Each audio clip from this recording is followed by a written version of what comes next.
What's up, bro? How are you, bro? How's class going, bro?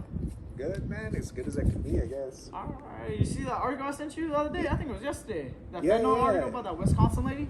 It's Kentucky. Oh, Kentucky, my fault, bro. I read the article. My You fault. did. What was it? Yeah, the lady at the McDonald's, she picked up like $1 bill, and then she started having, what is it? She said she couldn't breathe. She said she was going unconscious off of like residue of fentanyl in her $1 bill. Yeah. Bro.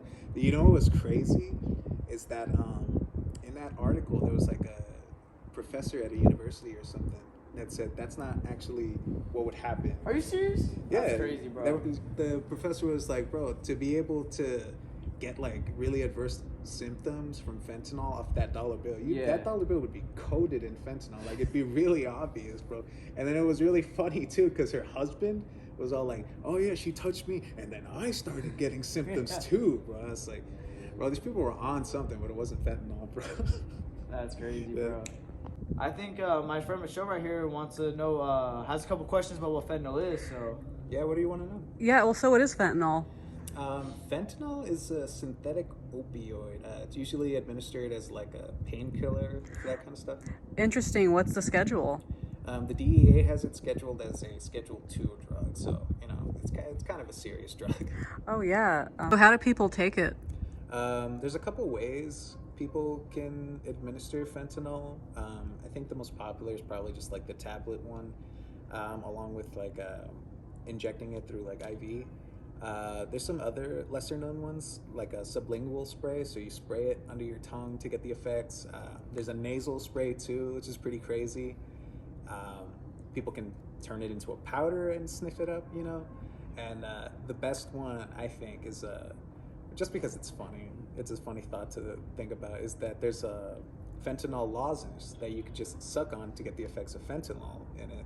And it's called a lollipop, which is a little silly, but you know, I like it. What are some street names for fentanyl? So fentanyl, people call fentanyl many different kind of things. Obviously, they're not doctors. I mean, they name it this, but they kind of call it like Apache, China Girl, Chinatown, He-Man, Murder 8.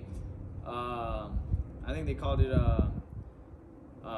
Tango and Cash or something. It's some crazy names, and obviously, like that's why they call it street names. But So tell me about some of the effects on the body.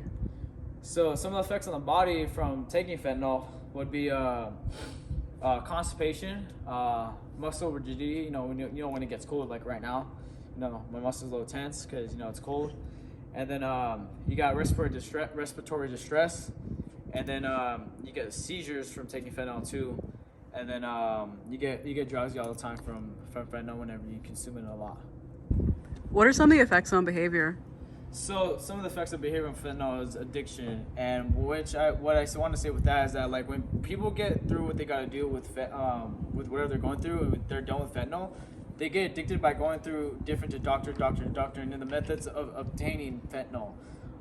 So if one doctor thinks you're getting addicted to it, they're gonna try to find another way to go to another doctor and get fentanyl as well through a different way, lying or some other kind of way of stealing it. So that's one of the different ways. Other ways is that you kind of just sleep all day. You know, when you take a good amount of fentanyl, you build up a tolerance as well. You start sleeping all day, losing your appetite. You don't want to eat that much, and you start losing jobs, friends, and you know, kind of losing those relationships you had because you're so onto this drug. Is that you start obtaining these kind of new habits, which you start losing all the kinds of family and people you love in your life. Wow, sounds like it's not worth it.